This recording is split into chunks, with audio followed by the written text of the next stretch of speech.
கோணகல பகுதியில் உள்ள இந்த பாலம் சுமார் 100 வருடங்கள் பழமை வாய்ந்தது.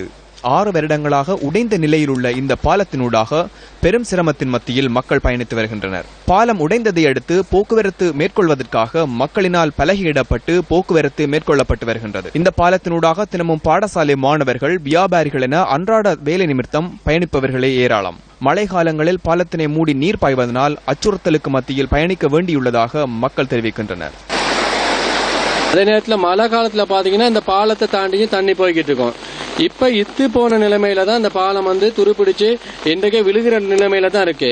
மிக அபாயகரமா இதுல நடந்துகிட்டு இருக்கோம்.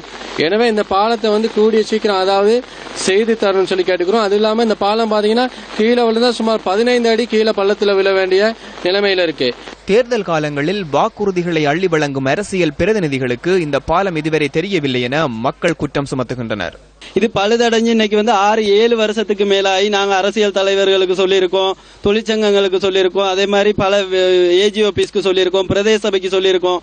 எல்லாரையும் கொண்டுட்டு இங்க காட்டினப்ப கல்லு நாட்டிட்டு போறாங்க, படத்தை பிடிச்சிட்டு போறாங்க. யாருமே இதுக்கு ஒரு தீர்வை கொடுக்கறாங்கல்ல. நேசருக்கு இதுல தான் கூட்டிட்டு போகணும், ஸ்கூலுக்கு இதுல தான் போகணும்.